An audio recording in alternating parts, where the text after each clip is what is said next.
श्रीवत्सचिह्नमिश्रेभ्यो नम उक्तिमधीमहे यदुक्तयस्त्रयी कण्ठे यान्ति मङ्गलसूत्रताम् श्रीवत्सचिह्नमिश्रेभ्यो नम उक्तिमधीमहे यदुक्तयस्त्रयी कण्ठे यान्ति मङ्गलसूत्रताम् श्रीवत्सचिह्नमिश्रेभ्यो नमोक्तिमधीमहे यदुक्तयस्त्रयी कण्ठे यान्ति मङ्गलसूत्रताम्. श्रीमद् वेदमार्ग प्रतिष्ठापनाचार्य उभय வேதாந்த பிரவர்த்தகாச்சாரியரான யதுகிரி யதிராஜஜீயர் சுவாமியினுடைய ஒரு பரம அனுகிரகத்தாலே நடைபெற்று கொண்டிருக்கக்கூடிய இந்த திவ்ய பிரபந்த தாரா என்கிற உபன்யாசத் தொடரிலே ஆழ்வான் அருளிய சுந்தரபாகுஸ்தவத்திலே 31வது ஸ்லோகம் தொடங்கி 35வது ஸ்லோக பரியந்தம் அர்த்த விசேஷங்களை விண்ணப்பிக்க வேணும் என்று அடியேனுக்கு நிபந்தனை. அதற்கு சேர அடியேன் தெரிந்த வார்த்தைகளை கொண்டு விண்ணப்பிக்கலாம் என்று துவங்குகிறேன். இந்த சுந்தரபாகுஸ்தவம் என்கிற ஸ்தோத்திரம் எப்படி அவதரித்தது என்ன ஒரு வைபவம் நம்முடைய சம்பிரதாயத்திலே அமைந்திருக்கிறது. ஆழ்வான் பிரமாண பிரமேய பிரமாத்திரு என்று சொல்லப்படக்கூடிய 3 விஷயங்களையும் சம்ரட்சித்தவர் என்னே நாம் கொண்டாடுகிறோம். பிரமாணங்கள், பிரமேயங்கள் மற்றும் பிரமாத்தா. பிரமாணங்களை கொண்டு பிரமேயத்தை அறிய வேணும். அந்த பிரமேயத்தை பிரமாதாவானவர் அறிவிக்க வேணும். இப்படி இந்த பிரமாண பிரமேய பிரமாத்ரு ரக்ஷணம் ஆழ்வான் பண்ணினார் என்று பார்க்கிறோம். எப்படி என்று பார்த்தால், பிரமாணங்கள் என்கிற ஸ்தானத்திலே ஆதவு வேதாஃப் பிரமாணம் என்கிற ரீதியிலே வேதங்களானது அனைத்துக்கும் பிரமாணங்களாக திகழ்கிறது. அந்த வேதங்களுக்கு உபபிரமணங்களாக ரிஷிகள் அருளிய மற்றும் புராணங்கள் இவைகளெல்லாம் அந்த வேதங்களாலே பிரதிபாதிக்கப்படக்கூடிய பகவத் ஸ்வரூபம் எம்பெருமான் தான் பரதத்துவம் என்கிற அந்த பிரமேயம். அந்த பிரமேயம் சொல்லப்பட்டது வேதவியாசர் அருளிய பிரம்மசூத்திரங்களிலே. அந்த பிரம்மசூத்திரங்களுக்கு விசிஷ்டாத்வைதபரமான வியாக்கியானம் பண்ணணும் என்ன சுவாமி ஆள வந்தார் திருவுள்ளப்பட்டு. அத்தை எம்பெருமானார் நான் நிறைவேற்றுகிறேன் என்று அவர் அந்த ஆசையை நிறைவேற்ற காஷ்மீர பிரதேசத்துக்கு புறப்பட்டார். அதாவது போதாயன மகரிஷி அருளிய விருத்தியை கொண்டு பூர்வோத்தர மீமாம்சைகளுக்கு போதாயனர் என்கிற மகரிஷி அத்தியாச்சரியமான விருத்தியை எழுதியிருக்கார். அந்த விருத்தியை கொண்டு பிரம்மசூத்திரங்களை நாம் அர்த்தம் பண்ணணும், பிரம்மசூத்திரங்களுக்கு பாஷ்யம் பண்ணணும் என்பது சுவாமி ஆளவந்தாருடைய ஒரு ஆசை. அந்த ஆசைக்கு சேர எம்பெருமானாரும் அந்த விருத்தி அமைந்திருக்கக்கூடிய இடமான காஷ்மீரத்துக்கு எழுந்தருளி அந்த விருத்தி கிரந்தத்தை சேவித்து அதற்கு சேர பாஷ்யம் பண்ணணும் என்று புறப்பட்டார். ஆழ்வானோடு புறப்பட்டார். அந்த காலத்திலே பல நெருக்கடிகள், வேற்று மதஸ்தவர்கள், வேற்று மதத்தை சேர்ந்தவர்கள் ஒருவேளை எம்பெருமானார் இந்த விருத்தி கிரந்தத்தை சேவித்து பாஷ்யம் பண்ணினார்னு சொன்னால் மற்றைய மதங்களுக்கு பங்கம் ஏற்பட்டு விடுமே என்று அஞ்சி அவரை அந்த விருத்தி கிரந்தத்தை சேவிக்க விடாமல் பண்ணினார்கள். எம்பெருமானார் அந்த விருத்தி கிரந்தத்தை அங்கு சென்றும் சேவிக்க முடியாத ஒரு நிலைமை ஏற்பட்டது. அப்போது ஆழ்வான் எம்பெருமானார் சயனித்திருந்த அந்த சமயத்திலே அந்த விருத்தி கிரந்தத்தை முழுமையாக சேவித்து அவரோட திரும்பி அவர் சோகமாக புறப்பட்டு வரக்கூடிய சமயத்திலே, சுவாமி, அடியேன் அந்த விருத்தி கிரந்தத்தை முழுமையாக சேவித்திருக்கேன், அதை இங்கேயே விண்ணப்பிப்பதா இல்லை இரு காவிரிக்கு நடுவிலே விண்ணப்பிப்பதான்னு கேட்டார். உடனே எம்பெருமானார் மிகவும் திருவுள்ள முகந்து ஆழ்வானை ஸ்லாகித்து திருவரங்கத்துக்கு வேகமாக எழுந்தருளி அந்த பாஷ்யத்தை, ஸ்ரீபாஷ்யத்தை அருளி செய்தார்னு வைபவம். ஆகையாலே பிரமாணங்களான பிரம்மசூத்திர விருத்தி, அந்த விருத்தியை ஆழ்வான் சம்ரட்சித்து கொடுத்தபடியால் தான் இன்றைய தினம் ஸ்ரீபாஷ்யம் அமைந்திருக்கிறது. பிரமேய ரட்சணம் எங்கே பண்ணார் என்னால், சிவாத் பரதரம் நாஸ்தி என்று அந்த திருமுகண்ட சோழன் என்பவன் சிவனுடைய ஒரு பரத்துவத்தை நிலைநாட்ட வேணும் என்று பற்பல மதத்தைச் சேர்ந்தவர்களை வற்புறுத்தி சிவபரத்துவத்தை நிலைநாட்டி கொண்டு வந்தார். அந்த சமயத்திலே அவனுடைய அவையிலே இருந்த நாலூரான் என்பவர், அவர் ஆழ்வானுடைய சிஷ்யர். அவர், நீர் மற்றவருண்ட கேட்டு இந்த சிவபரத்துவத்தை ஸ்தாபித்தால் போராது, எம்பெருமானார் இந்த சிவபரத்துவத்தை ஏற்றுக்கொள்ளணும், சிவன்தான் பரதேவதை என்கிற இந்த பிரமேயத்தை எம்பெருமானார் ஏற்றுக்கொள்ளணும்னு அவன் நாலூரான் சோழனிடத்திலே சொல்ல, இந்த சோழனும் எம்பெருமானாரை அழைத்து வருவதற்கு தன்னுடைய ஆட்களை அனுப்பி வைக்க அவர்களும் வந்தார்கள். வந்து எம்பெருமானாரை அழைத்து செல்ல வேணும்னு வந்தார்கள். அப்போ அந்த சமயத்திலே ஆழ்வான் அவர் எம்பெருமானாருடைய அந்த காஷாயங்களை எல்லாம் தரித்து கொண்டு நான் தான் ராமானுஷர்ந்து புறப்பட்டார். பெரிய நம்பிகளும் கூட சேர்ந்து புறப்பட்டார். அங்கே அந்த சபையிலே சிவாத் பரதரம் நாஸ்தின்னு நீர் ஒப்புக்கொள்ளணும்னு அவன் ராஜா நீ நிர்பந்தம் செய்ய, அதுக்கு என்ன கையெழுத்து போட்டுடலாமேன்னு அந்த கோஷத்தை வாங்கி துரோணமஸ்தி ததஸ்பரம்னு எழுதியிருக்கார். அதாவது சிவம் என்பது ஒரு குறிப்பிட்ட ஒரு அளவு, இந்த படின்னு சொல்கிறோமோ இல்லையோ, அந்த படி. அப்போது அந்த படிங்கிறதான அளவிலே இந்த அளவு தான் பெருசு, இதை காட்டிலும் பெரிதானது இல்லைன்னு இப்படி சொல்ல முடியாதோ, அதே போலத்தான் அவர் துரோணமஸ்தி ததஸ்பரம், அதை காட்டிலும் பெரிய துரோணமானது இருக்குன்னு கையெழுத்து போட்டார். அவன் மிகவும் கோபப்பட்டு ஆழ்வானுடைய அந்த கண்களை பறிக்க வேணும் என்று ஆக்ஞையிட்டு தாமே தம்முடைய அந்த திருக்கண்களை பறித்து கொண்டார்னு பார்க்கிறோம். அப்போது பிரமாணங்களை சம்ரட்சித்தார். பிரமேயமான எம்பெருமானுடைய பரத்துவத்தையும் அவர் சம்ரட்சித்து நிலைநாட்டினார். பிரமாத்தாவான எம்பெருமானாரையும் காப்பாற்றினார். ஆழ்வான் அவரை ராமானுஷருடைய வேஷத்தை தரித்து கொண்டு வந்தபடியால் தானே எம்பெருமானார் மேல்நாட்டுக்கு எழுந்துள்ளக்கூடிய ஒரு நிலை ஏற்பட்டது. ஆகையாலே எம்பெருமானாரை காப்பாற்றினதும் ஆழ்வான் தான். ஆகையாலே எப்படி இந்த பிரமாண பிரமேய பிரமாத்திரு சம்ரக்ஷணம் செய்த ஆச்சாரியர்களுக்குள்ளே ஆழ்வானுடைய வைபவம் என்பது நாம் அனைவரும் அனுதினமும் ஸ்மரிக்க வேண்டியது. அப்பேற்பட்ட அந்த குரத்தாழ்வான் இந்த அரசனுடைய அந்த அந்த சம்பவத்துக்கு பிறகு, அரசவையிலே ஏற்பட்ட அந்த சம்பவத்துக்கு பிறகு மறுபடியும் திருவரங்கம் பெரிய கோவிலுக்கு எழுந்திருக்கக்கூடிய சமயத்திலே எம்பெருமானார் திருவரங்கத்தை விடுத்தார். திருவரங்கத்தை விட்டு மேல்நாட்டுக்கு எழுந்தருளினார். திருநாராயணபுரம் அந்த அங்கே எழுந்தருளினார்ன்னு கேள்வியுட்டு தாமும் ஸ்ரீரங்கத்துக்கு வந்தோம், ஸ்ரீரங்கத்தை சேர்ந்தாலும் என்ன பிரயோஜனம், எம்பெருமானாருடைய அந்த தரிசனம் நமக்கு கிடைக்கலையே, ஆகையாலே நாமும் இங்கிருந்து புறப்படுவோம்னு திருமாலிருஞ்சோலைக்கு போவோம், அழகரை சேர்ந்து சேவிப்போம்னு புறப்பட்டு அழகரை சேவிக்க புறப்பட்டதான சமயத்திலே அவரிடத்திலிருந்து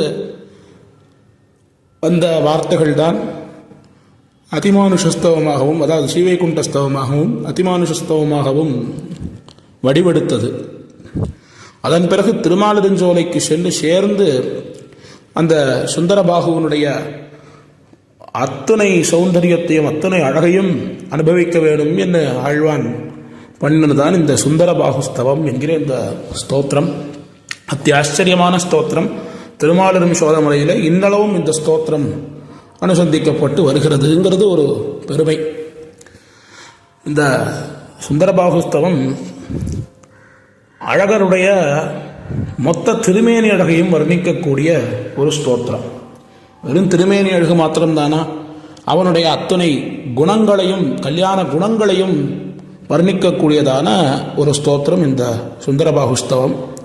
இதில் இருக்கக்கூடிய அந்த அர்த்த காம்பீரியமோ சப்த காம்பீரியமோ இதெல்லாம் நமக்கு பல இதிகாச புராணங்கள்லேயும் காண முடியாத அளவுக்கு இந்த ஸ்தோத்திரத்திலே ஆழ்வான் அருளி செய்திருக்கார். அப்பேற்பட்ட இந்த ஸ்தோத்திரத்தினுடைய 31வது ஸ்லோகம் தொடங்கி 35வது ஸ்லோகம் பரியந்தம் நாம் யதாவகாசம் அர்த்தங்களை பார்ப்போம்.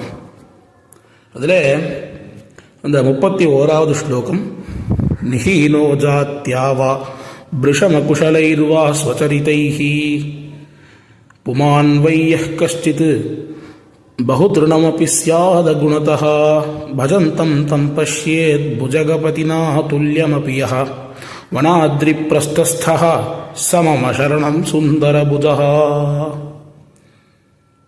இந்த ஆச்சரியமான ஸ்லோகம் எம்பெருமானுடைய கல்யாண குணங்களுக்குள்ளே சமத்துவம் என்கிறதான குணத்தை அனுபவிக்க வந்ததான ஒரு ஸ்லோகம். அதற்கு பல திருஷ்டாந்தங்களை தெரிவித்து எம்பெருமானுடைய அந்த சமத்துவம் என்கிற குணத்தை ஆழ்வான் அனுபவிக்கிறார். இந்த ஸ்லோகத்திலே ஆழ்வான் அந்த சுந்தரபாகுவான எம்பெருமானுடைய சமத்துவம் என்கிற குணத்தை தெரிவிக்கிறார்னு பார்த்தோம். எப்படி சமத்துவம் என்னால் என்ன, சமத்துவ புத்திங்கிறது எத்தை சொல்லுகிறது என்னால், இன்னைக்கு சமத்துவம் என்று பல பேர் போராட்டம் பண்ணுகிறார்களே, அப்படிப்பட்ட சமத்துவமானு கேட்டால் எம்பெருமான் தான் இந்த சமத்துவம் என்கிற புத்தியோடு கூடினவன். எந்த விஷயத்திலே எப்படி அவன் சமத்துவத்தை பார்க்கிறான் என்னால், தன்னிடத்திலே ஆசிரித்தர்களாக யாரெல்லாம் இருக்கிறார்களோ, ஆசிரித்தர்கள் என்னால் அவர்கள் ஏதோ ஒரு வியாஜத்தை கொண்டு அவனை அனுபவிக்க வேணும்னு வந்தவர்களாக இருந்தாலும் சரி, ஐஸ்வர்யார்த்திகளாக இருந்தாலும் சரி, கைவல்யார்த்தியாக இருந்தாலும் சரி, பகவத் சரணார்த்தியாக அவனையே அடைய வேணும், அவனையே அடைந்து கைங்கரியம் பண்ண வேணும் என்கிற எண்ணத்தோடு வந்தவர்களாக இருந்தாலும் சரி, சம்சாரிகளாக இந்த சம்சாரத்திலேயே உழன்று கொண்டிருக்கக்கூடியவர்களாக இருந்தாலும் சரி, அத்தனை பேரையும் எம்பெருமான் சமமாக பார்க்கிறான். அந்த ஒரு குணம்தான் சமத்துவம் என்கிறதான குணம். எம்பெருமானுக்கே இருக்கக்கூடிய அத்தியாச்சரியமான குணம். அதைத்தான் இந்த ஸ்லோகத்திலே தெரிவிக்கிறார். யஹ் கஷ்சித் புமான், யாரோ ஒருவன், அதாவது ஒரு பெயரிட்டு சொல்ல ஒண்ணாதவன், அப்படிப்பட்ட ஒருவன் எவனாக எந்த இதை சேர்ந்தவனாக இருந்தாலும், ஜாத்தியாவா புருஷம் நிஹீனஹா, அந்த ஜாதியினால தாழ்த்தப்பட்டவனாக இருந்தாலும், குளந்தாங்க சாதிகள் நாடிலும் கீழிருந்து எத்தனை நலந்தானில்லாத சண்டாளர்களாகிலும் வளர்ந்தாங்கு சக்கரத்தன்னல் மணிவண்ணற்காலன் நீ உள்கலந்தார் அடியார்த்தமடியார் எம்மடிகளே என்று நம்மாழ்வார் தெரிவிக்கிறாரே. இந்த பிரபன்னாதிகாரிகளாக இருக்கக்கூடியவர்கள் யாராக இருந்தாலும் அவர்களுடைய திருவடிகள் நமக்கு அடிகளே, அதுதான் நமக்கு சரண் புகலிடம்னு ஆழ்வார் தெரிவிக்கிறார். அந்த புத்தி ஆழ்வாருக்கு எப்படி ஏற்பட்டதுன்னா எம்பெருமானிடத்திலிருந்து தானே ஏற்பட்டது. அவன்தான் அந்த ஒரு சமத்துவ புத்தியை காண்பிக்கிறான். எப்பேற்பட்டவனாக இருந்தாலும் அவனுடைய குல ஒழுக்கமானது எப்பேற்பட்டதாக இருந்தாலும் அவன் செய்யக்கூடிய காரியங்கள், குல ஒழுக்கம்னா அவன் செய்யக்கூடிய காரியங்கள், துஷ்ட காரியத்தை செய்யக்கூடியவனாக இருந்தாலும், அதாவது அந்த குலமானது துஷ்ட காரியத்தை செய்வதுன்னு சொல்ல வரல யாரும். ஆனால் அந்த குலத்திலே பிறந்த இவன் ஏதோ ஒரு துஷ்ட காரியத்தை செய்கிறான். அப்படிப்பட்டவனாக இருந்தாலும் அகுசலைஹி ஸ்வச்சரிதைஹி வா பிருஷம் நிஹீனஹா, அதாவது தீய நடத்தைகளோடு கூடினவன் இப்படிப்பட்டவனாக இருந்தாலும், அகுணதா பகு திருணமபி சியாத், ஒரு குணம் கூட, ஒரு சத்துவகுணம் கூட இவனிடத்திலே இது நன்மையானது, இவன் இதிலே நன்கு சிறந்து விளங்கக்கூடியவன் என்று சொல்ல ஒண்ணாதபடிக்கு தீமையிலேயே துவைத்திருக்கக்கூடியவனாக இருந்தாலும், அப்படிப்பட்ட ஒருவன் எம்பெருமானை துதித்தான்னு சொன்னால், பஜந்தம் தம் புஜகபதினா துல்லியமபி யஃப் பஷ்யேத், எவன் ஒருவன் அதாவது எல்லாவற்றிலும் நீசனாக இருக்கக்கூடிய ஒருவன், எந்த விதமான நன்மைகளும் இல்லாத ஒருவன் எம்பெருமானை வணங்கினால் அவனை எம்பெருமான் யாரோடு சமமாக பார்க்கிறான் என்னால் திருவனந்தாழ்வானோடும் சேன முதல்வரோடும், அதாவது திருவனந்தாழ்வான் புறக்கமான நித்தியசூரிகளோடு சமமாக பார்க்கிறான். திருவனந்தாழ்வானுக்கு சமமாக பார்க்கிறான். திருவனந்தாழ்வான் எப்படி அவனுக்கு சென்றால் குடையாம் இருந்தால் சிங்காசனமாம்னு எப்பொழுதும் அவனுக்கு கைங்கரியம் பண்ணக்கூடிய அந்த திருவனந்தாழ்வானை எப்படி அவன் பார்க்கிறானோ அதே போலத்தான் இந்த சேதனனையும் பார்க்கிறான். இந்த ஒரு குணம் இருக்கிறபடியால் தானே எம்பெருமான் என்னடியார் அது செய்யார் செய்தாரேன் நன்னு செய்தார் என்பது போலும் என்று தெரிவிக்கிறான். அதாவது ஆசிரித்தர்களை எம்பெருமானோடு சேர்க்கக்கூடிய பிராட்டியே எம்பெருமானிடத்திலே வந்து இவன் தவறுகளிலேயே திளைத்தவன், இவனிடத்திலே எந்த விதமான குணமும் இல்லைன்னு சொன்னால் எம்பெருமான் என்ன சொல்றானா, என்னடியார் அது செய்தாரே நன்னு செய்தார் என்பது போலும் என்று தெரிவிக்கிறான். அப்போ அந்த குணம் அவனுக்கு எப்படி ஏற்பட்டதுனால் எல்லாரையும் அவன் சமமாக பார்க்கிறபடியாலே எப்பொழுது எம்பெருமானை ஒருவன் கைகூப்பி வணங்கி அவனிடத்திலே சரண்ணு அடைகிறானோ அவன் அந்த க்ஷணத்திலிருந்து அவனுடைய அடியவனாக ஆகிவிடுகிறான். ஆகையால்தான் பிராட்டியை பார்த்து தெரிவிக்கிறான், அவன் உன்னடியாராக இருந்தபோது அந்த தவறை செய்திருப்பான், எப்போ என்னடியாராக ஆனானோ அதன் பிறகு அவன் தவறு இழைத்திருக்க மாட்டான். அப்படி மீறி இழைத்திருந்தாலும் அவன் செய்த தவறே இல்லை, நன்மை செய்தார் என்பது போலும் என்று தெரிவிக்கிறான். இதெல்லாம் அந்த சமத்துவ புத்தியை எம்பெருமானிடத்திலே காட்டுகிறது. அப்பேற்பட்ட அந்த சமத்துவ புத்தியோடு கூடின அந்த சகா வனாத்ரி பிரஸ்தஸ்தகா சுந்தரபுஜகா, சுந்தரத்தோளுடையான் என்று ஆழ்வார்களாலே கொண்டாடப்படக்கூடிய அந்த எம்பெருமான் எனக்கு புகலிடமாக இருக்கட்டும், புகழாக இருக்கிறான், மம சரணம், அவனிடத்தில் அவன்தான் எனக்கு புகழாக இருக்கிறான் என்று ஆழ்வான் தெரிவிக்கிறார். இந்த ஒரு சமத்துவ குணத்தை எம்பெருமான் எல்லா காலங்களிலேயும் காட்டியிருக்கான்.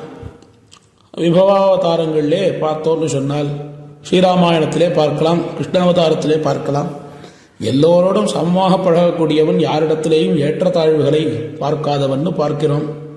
விபீஷணன் எம்பெருமானை வந்து சரணாகதி செய்தபோது பலரும் அந்த விபீஷணனை தடுக்கிறார்கள், இவனை நம்மோடு சேர்த்து கொள்ளக்கூடாதுன்னு ஜாம்பவான் முதலானோர் பல பிரயத்தனப்பட்டு எம்பெருமானை எப்படியாவது மூளைச்சலவை செய்யணும்னு பார்க்கிறார்கள். இவனை சேர்த்துக்கொள்ளவே கூடாது, ஏன்னா ராவணனுடைய சகோதரன்னு சொல்கிறான், இவனை நாம் எப்படி நம்முடைய கோஷ்டியிலே சேர்த்து கொள்வதுன்னு அத்தனை பேர் அவனிடத்திலே வந்து சொன்னாலும் எம்பெருமானுடைய வார்த்தை எப்படி இருக்கு அழகாக கம்பர் தெரிவிக்கிறார். குகனுடும் ஐவரானோம் முன்பு பின்கொண்டு சூழ்வான் மகனுடும் மறுவரானோம், எம்மேழையன் பின் வந்த அகனமர் காதலைய நின்னோடும் எழுவரானோம் என்று தெரிவிக்கிறான் எம்பெருமான். முன்பு அந்த வேடுவனான குகன், அந்த குகனோடும் ஐவரானோம், ராமலக்ஷ்மண பரத சத்ருகுணர்கள் 4 குகன் உன்னுடைய சக்கியம் ஏற்பட்ட பிறகு குகனோடும் ஐவரானோம் என்று தெரிவிக்கிறான். அதன் பிறகு சுக்ரீவனோடு சேர்ந்த பிறகு அவனோடும் 60 தெரிவிக்கிறான். விபீஷணனோடு சேர்ந்த பிறகு அவனோடு 70 தெரிவிக்கிறான். அந்த குகன்கிறவன் வேடுவன், அவனோடு சேர்ந்தான். இவன் ஒரு ராஜகுமாரன், ஒரு ராஜகுமாரனுக்கு சகோதரனாக, ஒரு ராஜகுமாரன் ஒரு வேடுவனை தன்னுடைய சகோதரனாக பார்க்கிறான். சரி, அதுவாக இருந்துட்டு போட்டோம். அடுத்து ஒரு குரங்குகளுடைய அரசன், வானர அரசன், அவனோடு 60 தெரிவிக்கிறான்.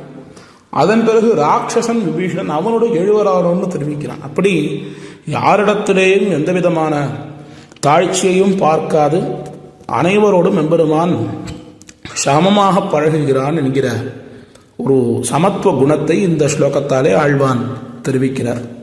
இதற்கு அடுத்த ஸ்லோகம் ஏகைகமங்கல குணானுபவாபிநந்தம் ஈதிருக்வியானிதி ச சுந்தரதோஷ்ணி கிருஷ்ணே தேயே சதந்த்விதி நியந்து மதாஸ்ருதிர்ஹை நைவைஷ வாங்மனச கோச்சரயித்யுதாஹ. இதற்கு முன்பு இருக்கக்கூடிய ஸ்லோகங்களிலாலே எம்பெருமானுடைய ஒவ்வொரு திருக்குணங்களையும் பேசி இந்த திருக்குணத்துக்கு ஈடாகுமா அந்த திருக்குணத்துக்கு ஈடாகுமான்னு ஒவ்வொரு குணத்துக்கும் இருக்கக்கூடிய தனிப்பட்ட பெருமைகளை பேசிக்கொண்டு வந்தார். இந்த ஸ்லோகத்திலே எம்பெருமானுடைய கல்யாண குணங்கள் என்பதற்கு அளவே இல்லை. இந்த குணத்தை பார்த்தால் அது பெருசாக இருக்கும். ஔதாரியம் ஒரு குணத்தை பார்த்தால் அது பெரிய குணமாக தோன்றும். அதே போல மத்துமுண்டான குணங்கள், அந்த குணங்கள் ஒவ்வொரு குணங்களும் பெரிதாக தோன்றக்கூடிய திருக்குணங்களை உடையவன், கல்யாண குணங்களை உடையவன். அவன் அசங்கேய கல்யாண குணகணன் என்னே கொண்டாடப்படுகிறான். அப்பேற்பட்ட அந்த சுந்தரத்தோளுடையான் பக்கலிலே ஒவ்வொரு கல்யாண குணத்தை அனுபவிக்க வேணும்னு சொன்னால் அது எப்படி நம்முடைய இந்த ஆயுஷிலே அதை அனுபவித்து முடிக்க முடியுமான்னா அது எப்படி சாத்தியமாக இருக்கும்? ஏன்னால் அவனுடைய குணங்கள் ஒன்னொன்னும் ஈதிருக்கியானதி நியந்துமதா ஸ்ருதிஸ்து. அதாவது அவனுடைய கல்யாண குணங்கள் இவ்வளவுதான், இதுக்கு மேலே அவனுக்கு குணங்கள் இல்லைன்னு யாராலையும் சொல்ல முடியல. வேதமும் அதை சொல்லலை. வேதம் அதுதான் தெரிவிக்கிறார். தேயே சதந்திரித்தி நியந்துமதா ஸ்ருதிர்கைன்னு தெரிவிக்கிறார். ஆனந்தவல்லியிலே ஒரு சந்தர்ப்பம், அந்த சந்தர்ப்பத்திலே எம்பெருமானுடைய அந்த ஆனந்தம் அதுக்கு எந்த அளவு அந்த ஆனந்தமானது அமைந்திருக்கிறதுன்னு உபனிஷத்து சர்ச்சை பண்ணுகிறது, விசாரிக்கிறது. சைஷானந்தஸ்ய மீமாகும் சா பவதின்னு ஆரம்பித்து விசாரிக்கிறது. முதல்ல ஒரு யுவாவுக்கு இருக்கக்கூடிய ஒரு ஆனந்தத்தை சொல்லி அதை காட்டிலும் 100 மடங்கு அதிலிருந்து வேறுபட்டவன், அதிலிருந்து மேல்பட்டவன் சொல்லிக்கொண்டே போகிறது. ஒரு யுவாவாக இருக்கக்கூடியவன், யுவா சியாத் சாது யுவாத்தியாயகா, ஒரு யுவாவாக இருக்கக்கூடியவன், பாடம் கற்பிக்கக்கூடியவன், அவன் ஆசிஷ்டா திருடிஷ்டா பலிஷ்டா, நன்கு பலவானாக இருக்கக்கூடியவன், திருடத்தோடு கூடியவனாக இருக்கக்கூடியவன். தஸ்யேயம் பிருத்திவி சர்வா வித்தஸ்ய பூர்ணா சியாத். அவன் சொல்லுவதை கேட்டு இந்த உலகத்தில் இருக்கக்கூடிய அத்தனை பேரும் நடக்கிறார்கள். என்ன இது எப்பேற்பட்டது? ஒரு மனுஷனுக்கு இருக்கக்கூடிய ஆனந்தம். ஏகோ மனுஷ ஆனந்தான்னு தெரிவிக்கிறது. இதை காட்டிலும் 100 மடங்கு இருக்கக்கூடிய ஆனந்தம் மனுஷ கந்தர்வனுக்கு இருக்கக்கூடிய ஆனந்தம். அதை காட்டிலும் 100 மடங்கு இருக்கக்கூடிய ஆனந்தம் தேவகந்தர்வனுக்கு இருக்கக்கூடிய ஆனந்தம். அதை காட்டிலும் 100 மடங்கு இருக்கக்கூடியது பித்ருக்களுக்கு அங்கே இருக்கக்கூடிய ஆனந்தம். அதை காட்டிலும் 100 மடங்கு கர்மதேவர்களாக இருக்கக்கூடியவர்கள், அதை காட்டிலும் 100 மடங்கு இப்படி தெரிவித்துக் கொண்டே வருகிறது. அப்போ தேவர்களுக்கு இருக்கக்கூடிய ஆனந்தம், இந்திரனுக்கு இருக்கக்கூடிய ஆனந்தம், ப்ரகஸ்பதிக்கு இருக்கக்கூடியது, பிரஜாபதிக்கு இருக்கக்கூடிய, அதன் பிறகு பிரம்மா, அதாவது பரபிரம்மனான எம்பெருமானுக்கு இருக்கக்கூடிய ஆனந்தம். எல்லாம் 100 மடங்குன்னு கணக்கு கூட்டிக்கொண்டே போகிறதே தவிர இவ்வளவுதான் இந்த ஆனந்தம்னு வேதத்தாலே சொல்ல முடியலை. சொல்லி முடித்துட்டு கடைசியாக என்ன சொல்லுகிறதுனால் சயஸ்தாயம் புருஷே யஸ்சாசாவாதித்யே ச ஏகா என்ன, அந்த ஆனந்தத்தை ஒரு கட்டத்துக்கு மேலே உபனிஷத்தாலே சொல்ல முடியலை. இப்போ அந்த கல்யாண குணங்கள், அந்த குணங்களுக்கு ஈடே இல்லை, எல்லெல்லாமே இல்லை என்பதை ஸ்ருதியான உபனிஷத்தே தெரிவிக்கிறது. நம்மாழ்வார் தான் பார்த்தார். உயர்நலமுடையவன் எவனவன் என்று தெரிவித்தார். உயர்நலமுடையவன். திருக்கல்யாண குணங்கள் அத்துணை திருக்கல்யாண குணங்களுக்கும் ஒரு பாத்திரமாக இருக்கக்கூடியவன் எம்பெருமான். அவனுடைய திருக்கல்யாண குண பரிபூர்ணன் என்ன தெரிவிக்கிறார். அந்த கல்யாண குணங்களிலே மூர்ச்சையானவர் தான் ஆழ்வான். ஆழ்வானை பற்றி அத்தியாச்சரியமாக தெரிவிக்கக்கூடிய ஒரு வாக்கியம் இருக்கிறது. நம்முடைய சம்பிரதாயத்திலே ஆழ்வான் இந்த திருவாய்மொழியிலே ஒரு உயர்நலம் உடையவன் ஒரு பாசுரம் சொன்னார். அந்த ஒரே அந்த ஒரு வரியிலேயே அவர் மூர்ச்சையாகி பல மாதம் மூர்ச்சையானார் என்று காணப்படுகிறது ஈட்டில். அப்படி எம்பெருமானுடைய அந்த கல்யாண குணங்களிலே ஈடுபட்டவர். அப்படி ஈடுபட்டு அவனுடைய குணங்களை வாசாம கோச்சரமாக, வாங் மனசு கோச்சரமாக இருக்கக்கூடிய அந்த திருக்கல்யாண குணங்கள் அது வாக்குக்கும் மனசுக்கும் எட்டாத ஒரு இடத்திலே இருக்கிறது. அப்பேற்பட்ட அந்த சுந்தரத்தோழனுக்கு கல்யாண குணங்கள் பரிபூர்ணமாக இருக்கிறது என்று இந்த ஸ்லோகத்தாலே தெரிவிக்கிறார். இப்படி இதுகாரும் எம்பெருமானுடைய திருக்கல்யாண குணங்களை அனுபவித்து அந்த திருக்கல்யாண குணங்களுக்கு எல்லையே இல்லை என தெரிவித்து அந்த திருமேனி அழகிலே ஈடுபடத் தொடங்குகிறார் அடுத்த ஸ்லோகத்தாலே. அப்ஜபாதம் அரவிந்தலோச்சனம் பத்மபாணிதலமஞ்சன பிரபம் சுந்தரோரு புஜமிந்திராபதிம் வந்திஷீய வரதம் மனாத்ரிகம். எம்பெருமானுடைய திருக்கல்யாண குணங்கள் ஒன்னொன்னும் அனுபவித்து கொண்டே போகலாம். அதற்கு எத்தனை ஸ்தவங்கள் பண்ணாலும் போராது, எத்தனை ஸ்லோகங்கள் பண்ணாலும் ஒரு குணத்தை ஒரு ஸ்லோகத்திலே முடிக்க முடியுமான்னா அந்த ஸ்லோகம் முடிந்து போய்விடும். அந்த சந்தஸ் அதுக்கு மேலே இடம் கொடுக்காது. ஆனால் அவனுடைய திருக்கல்யாண குணங்களுக்கு எல்லையே இல்லை. அப்போது அந்த திருக்கல்யாண குணங்களை அனுபவித்து இந்த திருமேனி அழகிலே திவ்யமங்கல விக்கிரகத்திலே சுட்டுரைத்த நண்பன் உன் திருமேனி ஒளியவாது என்று தெரிவிக்கிறாரே, அந்த திருமேனி அழகிலே ஈடுபட வேணும் என்ன அந்த திருமேனி அழகிலே ஈடுபட துவங்குகிறார். அப்ஜம், அரவிந்தம், பத்மம், இது மூணுமே தாமரையே தெரிவிக்கக்கூடிய உதாரணம். எப்படி திருமங்கை ஆழ்வார் கை வண்ணம் தாமரை வாய் கமலம் போலும் கண்ணினையம் அரவிந்தமடி மகுதே என்று தெரிவித்தார். தாமரை, கமலம், அரவிந்தம் மூணுமே தாமரையை தெரிவிக்கக்கூடிய பதங்கள் தான், பரியாய சப்தங்கள் தான். ஆனால் இருந்தாலும் அது ஒவ்வொரு அங்கத்துக்கு சேரும்போது அந்த பதங்களை மாற்றுகிறாரே தவிர அதே தாமரை தான் உபமாவாக சொல்லுகிறார். அதே தாமரையை உபமாவாக சொல்லி அவனுடைய திருக்கைகளை பார்த்தால் அதுவும் தாமரை போல புஷ்பத்தை போல இருக்கு, திருவடிகளை பார்த்தா அதுவும் அரவிந்தத்தை போல இருக்கு, கண்மலரை பார்த்தா அதுவும் அந்த பத்மத்தை போல இருக்குன்னு தெரிவிக்கிறாரே வழிய இந்த உபமாங்கிறது ஒரு அதை போல இருக்கு இதை போல இருக்குன்னு ஒரு போலியாகத்தான் தெரிவிக்கிறார். அதையால தான் போலிங்கிறோம். போலின்னு சொன்னால் அசல் கிடையாது, உண்மை இல்லை. உண்மையான அந்த திருமேனி அழகுங்கிறது அதை காட்டிலும் பல மடங்கு கூடுதலாக இருந்தாலும் ஒரு சாதிருஷ்யம், ஒரு ஒப்புமையை தெரிவிப்பதற்குத்தான் ஒரு தாமரையை போலியாக கொண்டு ஆழ்வார்கள் அங்கங்கு அனுபவிக்கிறார்கள். அதையே தான் ஆழ்வானும் இந்த ஸ்லோகத்தாலே தெரிவிக்கிறார். செந்தாமரை தடங்கன் செங்கனிவாய் செங்கமலம் செந்தாமரை அடிக்கல் என்று நம்மாழ்வாருடைய அருளிசேரிலே ஆழ்வார் தெரிவிக்கிறார். அதே ஆழ்வார் கட்டுரைக்கில் தாமரை நின் கண்பாதம் கையோவான்னு தெரிவிக்கிறார். இந்த தாமரைங்கிறது உன்னுடைய திருவடிகளையோ திருக்கண்களையோ இதோடு சமமாகாதுன்னு தெரிவிக்கிறார். ஆனால் அதே நம்மாழ்வார் பின்னாடி செந்தாமரை தரங்கன் செங்கனிவாய் செங்கமலன்னு தெரிவிக்கிறார்.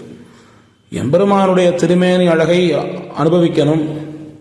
அதை ஒன்றுமே இல்லாமல் ஒரு உபமாவும் இல்லாமல் ஏதோ ஒரு வஸ்துவோட சம்பந்தமில்லாத ஏதோ ஒரு வஸ்துவை உபமாவாக சொல்லி அனுபவிப்பதை காட்டிலும் அதோடு ஓரளவு சாதிருஷ்யமாக இருக்கக்கூடிய ஒரு வஸ்துவை உபமாவாக கொண்டு அனுபவிக்கலாமேன்னு ஆழ்வார்கள் ஆங்காங்கு தெரிவிக்கிறார்களே, அதே போலதான் ஆழ்வானும் தெரிவிக்கிறார். அப்ஜபாதம் என்னால் எம்பெருமானுடைய அந்த செந்தாமரை போன்ற திருவடிகள், அரவிந்தலோச்சனம் தாமரை கண்கள், பத்மபாணி தளம் இந்த திருவடிகளும் அந்த பத்ம பாணிங்கிறது கை, அந்த திருக்கையிலே அவன் அந்த பத்மத்தை வைத்திருக்கிறான். ஆகையால் இந்த பத்ம ரேகை என்று தெரிவிக்கிறார்களே, அந்த ரேகையும் எம்பெருமானுக்கு அமைந்திருக்கிறது. இதற்கு என்ன பிரமாணம் ஆழ்வார்கள் தெரிவித்திருக்கிறார்களா என்னால் திருவங்கை ஆழ்வார் அட்டபுயகரம் என்கிற திவிதேசத்தை தெரிவிக்கக்கூடிய சமயத்திலே அந்த எம்பெருமான் 8 ஆயுதங்களை தன்னுடைய திருக்கைகளிலே ஏந்தி இருக்கிறான்.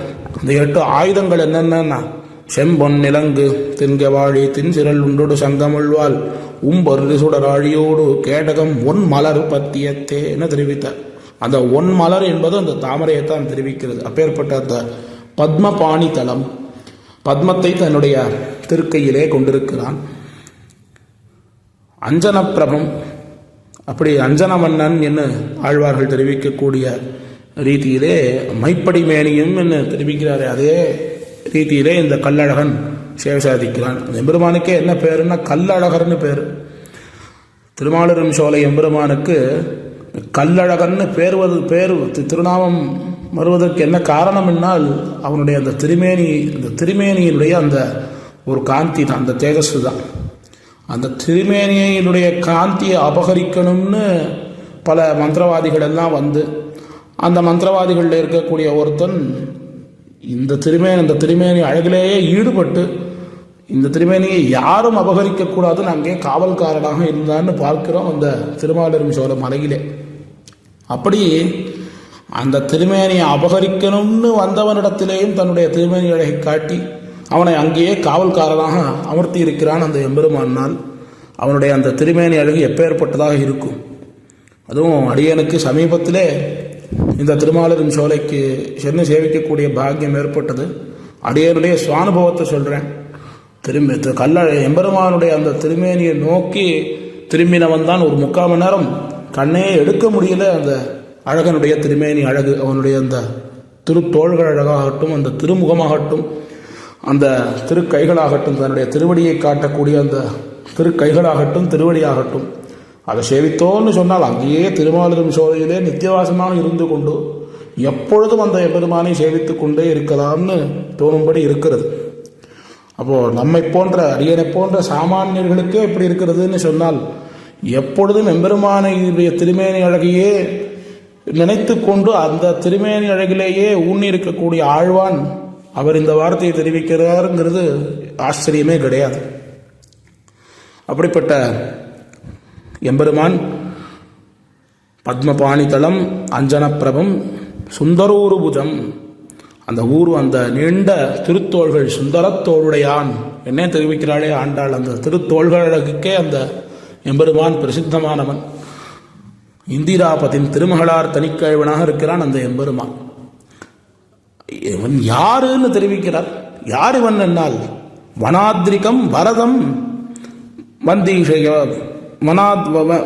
வந்தீஷயம் வந்தீஷய வரதம் வனாத்ரிகம் என்று தெரிவிக்கிறார்.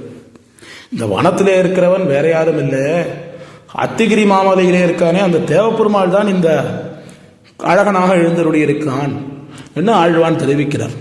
மேலே வரதராஜஸ்தவன் சொல்ல போறார். அந்த வரதராஜஸ்தவத்துக்கு ஒரு பூர்வாங்கமாக சுந்தரபாகுஸ்தவத்திலேயே அந்த தேவப்பெருமாளையும் அனுபவிக்கிறார் ஆழ்வான். ஆழ்வார்களுடைய அனுபவமும் இப்படித்தான். ஒரு திவ்யதேசத்தில் இருக்கக்கூடிய எம்பெருமானை அந்த திவ்யதேசத்திலே போய் பதிகமாக சேவிப்பது, ஒரு பதிகம் முழுக்க அந்த எம்பெருமானுக்கு சமர்ப்பிப்பதுங்கிறது ஒன்று. இன்னொரு திவ்யதேசத்திலே போய் இந்த எம்பெருமானை சேவித்த அந்த நினைவு, அந்த எம்பெருமானை சேவித்த அந்த நினைவிலிருந்து வெளில வர முடியாமல் இவர்கள் போய் பக்கத்து ஊருக்கு போய் அடுத்த எம்பெருமானை சேவித்தாலும் அந்த ஊரில் இருக்கிற எம்பெருமான் இவர்களுக்கு சேவை சாதிப்பதில்லை. முன்பு இருந்த எம்பெருமான் தான் சேவை சாதிக்கிறார்கள். இல்லை, திருமங்கை ஆழ்வாருடைய பாசுரங்களை பார்த்தால் நன்கு நமக்கு புலப்படும். நாவாயுடானை நரையூரில் கண்டேனேன்னார். அதே போல நின்னவோர் நித்திலத்தை கண்டது நான் கடல் மல்லை தலசயனத்தேன்னு தெரிவித்தார். அது அந்த இடத்துல அந்த எம்பெருமான் வந்து நின்று கொண்டிருக்கிறான். நின்னவோர் நித்திலத்தை தொத்தாறு சோரை காண்டவத்தை கணறி வாய்ப்பை வித்தானே கண்டது நான் கடல் மல்லை தலசயனத்தேங்கிற இடத்துல அந்த திருநின்னவோர் எம்பெருமான் திருமங்கை ஆழ்வாரிடத்திலிருந்து பாட்டு கேட்கணும்னு பிராட்டி அவனை அனுப்பி வச்சான். நீ போய் இங்கே நிற்காத, திருமங்கை ஆழ்வார் வந்த சமயத்திலே நாம் அவரை கவனிக்கல, அவர் நம்ம ஊரை தாண்டி பக்கத்தில் திருக்கடல் மல்லைக்கு போயிட்டார், அவரிடத்துலேருந்து ஒரு பாசுரத்தை வாங்கிட்டு வாரும், திவ்யதேசங்கிற அந்தஸ்தை பெற்றுவாரும்னு பிராட்டியை அனுப்பி அந்த திருநின்னவூர் எம்பெருமான் பாசுரத்தை பெற்றான். அந்த இடத்துல ஆகையால் அது வேற விஷயம். ஆனால் பொதுவாக திருமங்கை ஆழ்வார் தெரிவிக்கக்கூடிய சமயத்தில் ஓரிடத்துல இருக்கக்கூடிய எம்பெருமானை அந்த திவ்யதேசத்திலே மாத்திரம் அனுபவிப்பதுங்கிறது இல்லாமல் அவன் திருமேனியிலே ஈடுபட்ட அந்த அழகு பக்கத்து திவ்யதேசத்துக்கு போனாலும் இல்லை பல மைல் தள்ளி இருக்கக்கூடிய திவ்யதேசத்துக்கு போனாலும் அந்த அழகு இந்த எம்பெருமானை சேவிக்கும் போது அந்த எம்பெருமான் அவனுடைய ஞானம் சாதிருஷ்யம் ஏற்பட்டு அந்த எம்பெருமானையும் அனுபவிக்கக்கூடிய ஒரு பாங்கு ஆழ்வார்கள் எப்படி அனுபவித்தாரோ அதே ரீதியிலே ஆழ்வானும் இந்த ஸ்லோகத்தாலே அறிவித்திருக்கிறார். அடுத்த ஸ்லோகம் அழகனுடைய அந்த திருமேனி எப்பேற்பட்டது, அந்த திவ்யமங்கல விக்கிரகத்தை கீழே தெரிவித்தார். அப்ஜபாதம் அரவிந்தரோச்சனம் பத்மபாணிதல மஞ்சன பிரபம்லாம் தெரிவித்தார். அந்த திருமேனி எதனாலே ஆகப்பட்டது? சுட்டுரைத்த நண்பன் உன் திருமேனி ஒளியொவ்வாதுன்னு ஆழ்வார் தெரிவிக்கிறார்னு பார்த்தோமே, அந்த பொண்ணுக்கு கூட, அதாவது தங்கத்துக்கும் கூட அந்த ஒரு ஏத்தம் எம்பெருமானுடைய திருமேனிக்கு இருக்கக்கூடிய அளவுக்கு அந்த ஏத்தம் தங்கத்துக்கு கூட இல்லை என்று தெரிவிக்கிறார். அப்படி இருக்கக்கூடிய அளவிலே எந்த திரவியத்தை கொண்டு இந்த திருமேனியை செய்திருப்பார்கள்? அதாவது விலை மிகவும் உயர்ந்ததான வஸ்துக்களை கொண்டல்லவா இந்த திருமேனியானது செய்யப்பட்டிருக்கும் என்று எப்படி இருக்குமோ, இப்படி இருக்கலாமோன்னு ஆழ்வான் கேட்கிறார். அதாவது கனக மரத காஞ்சன திரவானாம் மதன சமுஸ்தித சாரமேலனோத்தம் ஜெயதி கிமபி ரூபமஸ்ய தேஜः வனகிரிநந்தன சுந்தரோ ரூபாஹோ. இதுக்கு ரெண்டு விதமான அர்த்தம் தெரிகிறது. இந்த அழகனுடைய திவ்யமங்கள விக்கிரக லாவண்யத்தை பார்த்தால் அந்த கிம் அபிரூபம், இந்த இந்த இந்த திருமேனிக்கு சமமான, இந்த திருமேனியிலே தோன்றக்கூடிய தேஜஸுக்கு சமமான ஒரு ரூபம் வேறு ஏதாவது உண்டோ என்று ஒரு அர்த்தம் தோன்றுகிறது. இன்னொரு அர்த்தம்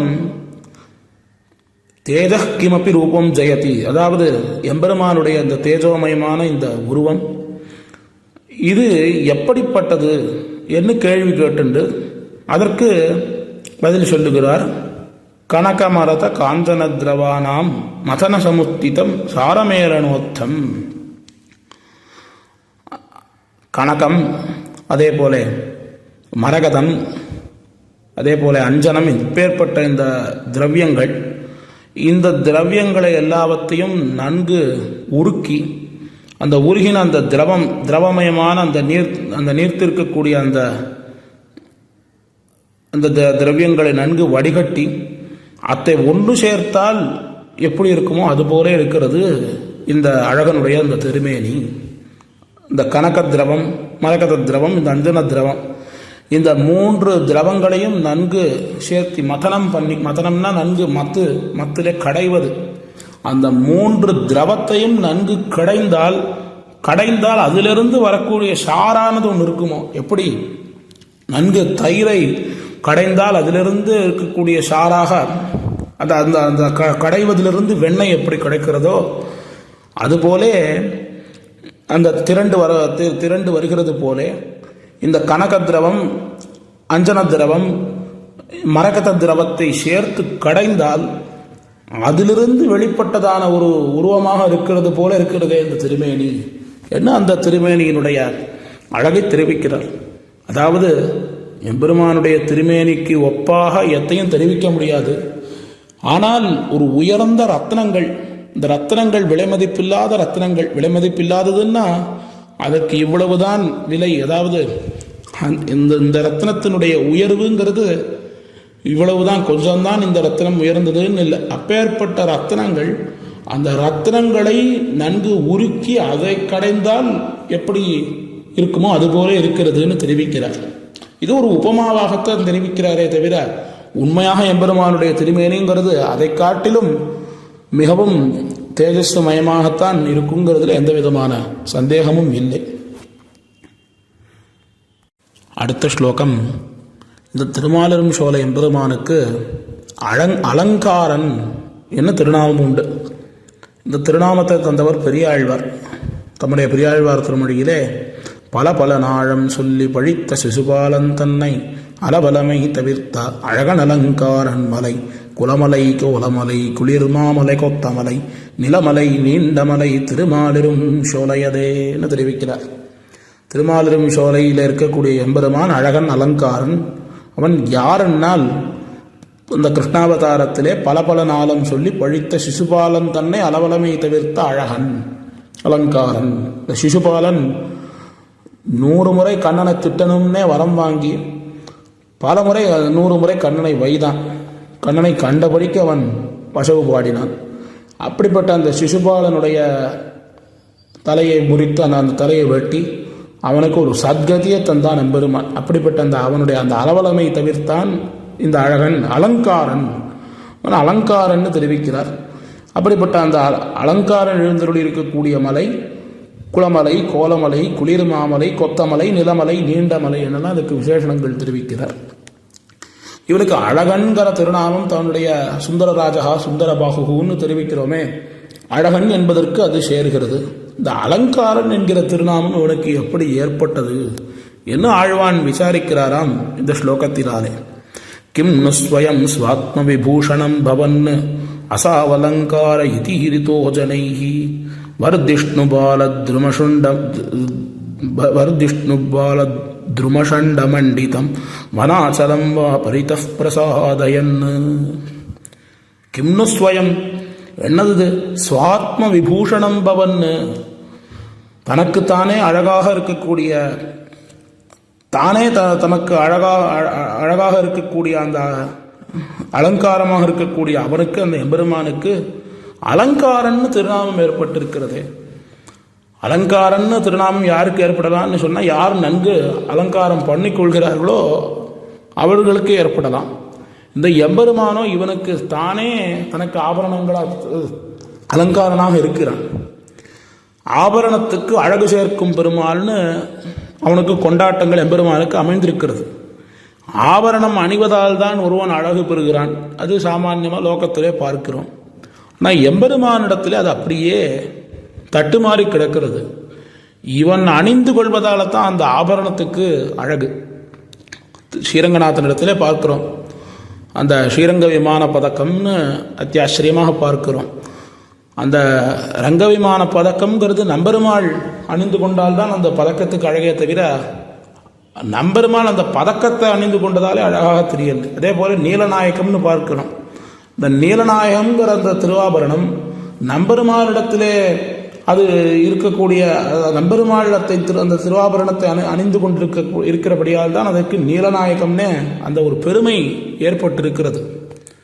இப்படி பல திருவாபரணங்கள் அமைந்திருக்கிறது.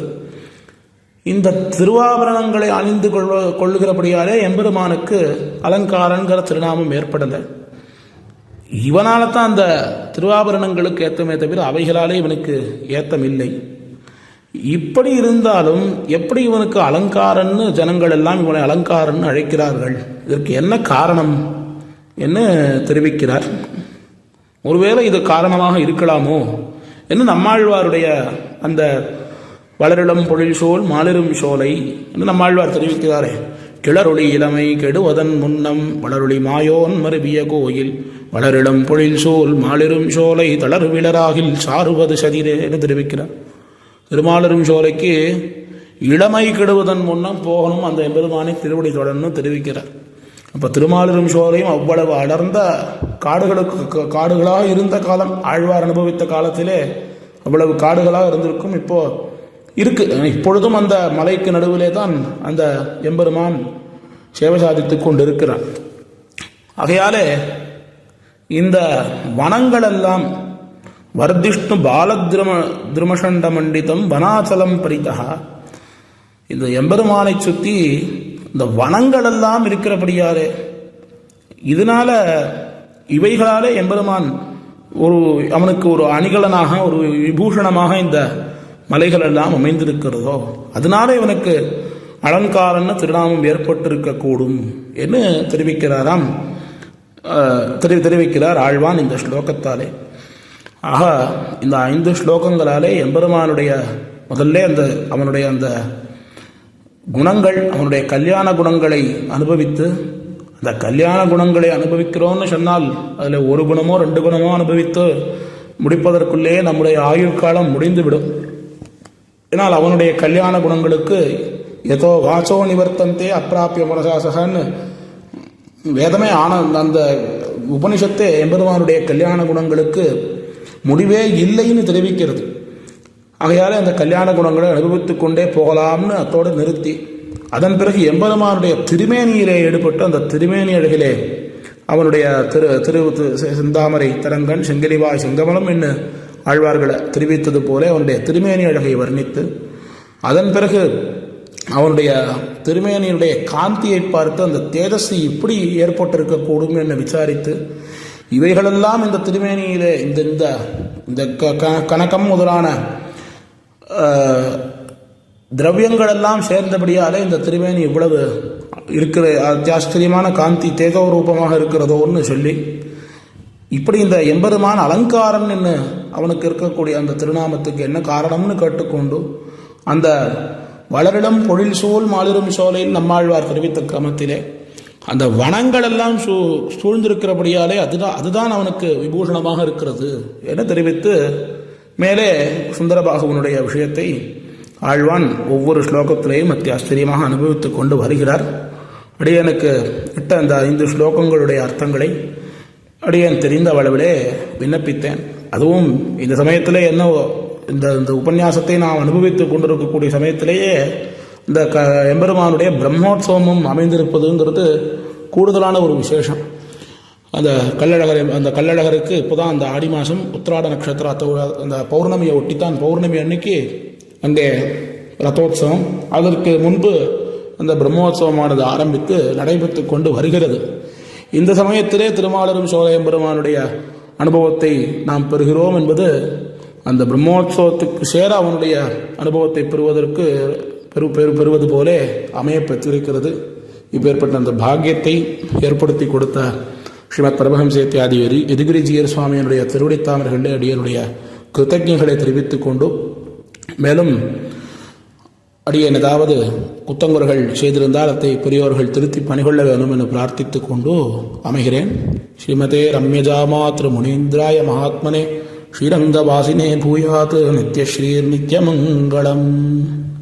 பற்பமெனத்திகள் பைங்கழலும் தன் பல்லவமே விரலும் பற்பமென திகழ் பைங்கழலும் தன் பல்லவமே விரலும் பாவனமாகிய பைந்துவராடை பதிந்த மருங்கழகோ பாவனமாகிய பைந்துவராடை பதிந்த மருங்கழகும் முப்புரி நூலோடு முன்கையில் ஏந்திய முக்கோல் தன்னழகும் எப்பொழுதும் யதிராசன் வடிவழகு என் இதயத்துள்ளதால் இல்லை எனக்கெதிர் இல்லை எனக்கெதிர் இல்லை எனக்கெதிரே இல்லை எனக்கெதிர் இல்லை எனக்கெதிர் இல்லை எனக்கெதிரே இல்லை எனக்கெதிரே இல்லை எனக்கெதிரே இல்லை எனக்கெதிரே